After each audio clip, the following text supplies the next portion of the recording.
राजनीति में ना कभी कभी सबसे बड़ी कहानियां एक अजीब से मोड़, एक आयरनी से शुरू होती हैं।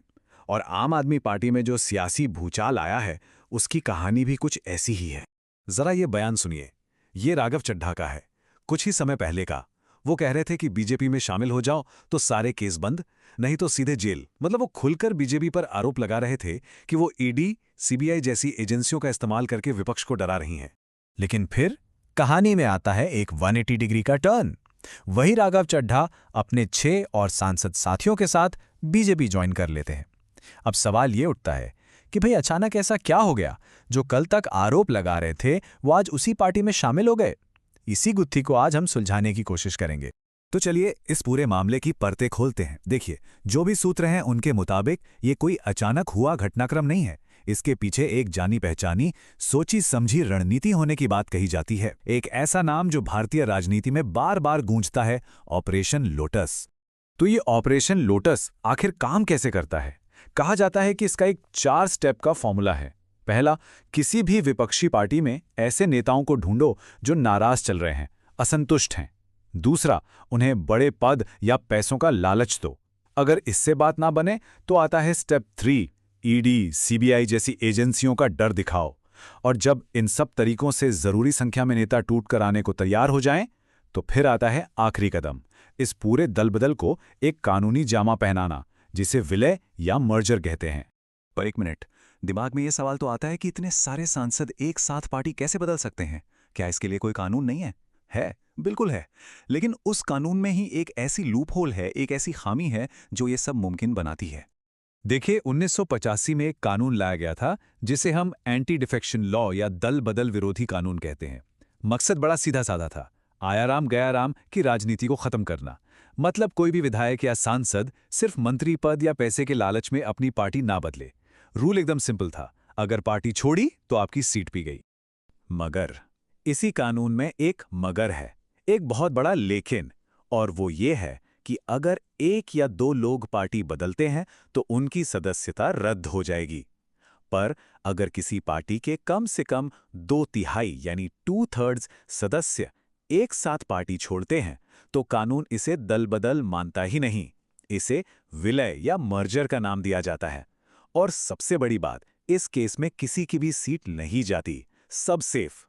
और अब आपको आम आदमी पार्टी का पूरा गणित समझ आएगा। राज्यसभा में आपके कुल सांसद थे 10। 10 का 2/3 कितना होता है?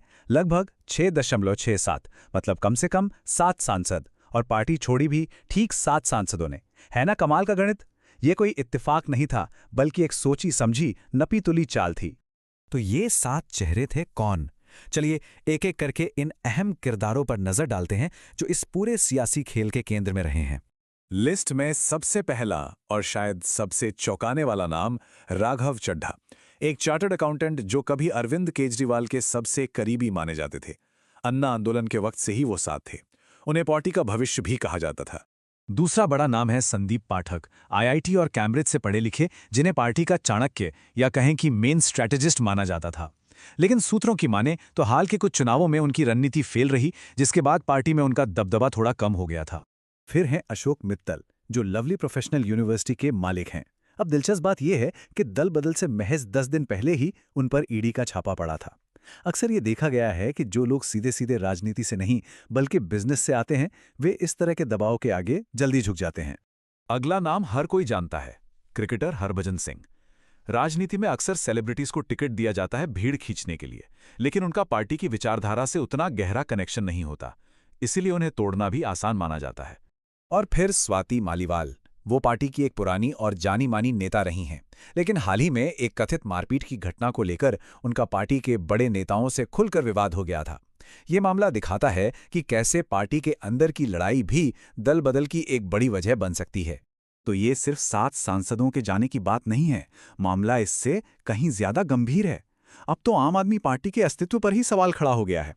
लड़ाई अब पार्टी का नाम और उसका चुनाव चिन्ह झाड़ू बचाने की है।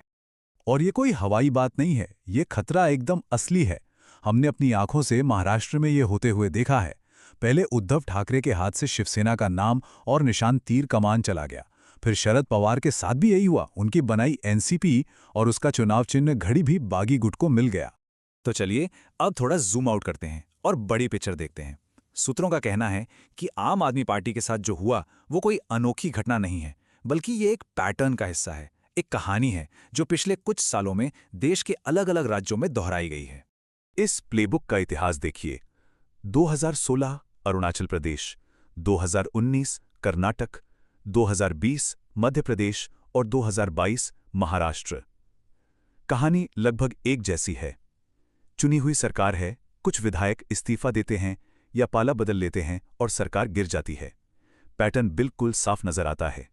तो ये सारी बातें हमें एक बहुत ही बुनियादी और ज़रूरी सवाल पर लाकर खड़ा कर देती हैं कि जब दल बदल को रोकने के लिए बनाया गया कानून ही दल बदल करवाने का सबसे बड़ा हथियार बन जाए, तो फिर लोकतंत्र का क्या मतलब रह जाता है? जीत असल में किसकी होती है? ये एक ऐसा सवाल है जिसका जवाब हम सबको मिलकर सोचना होगा।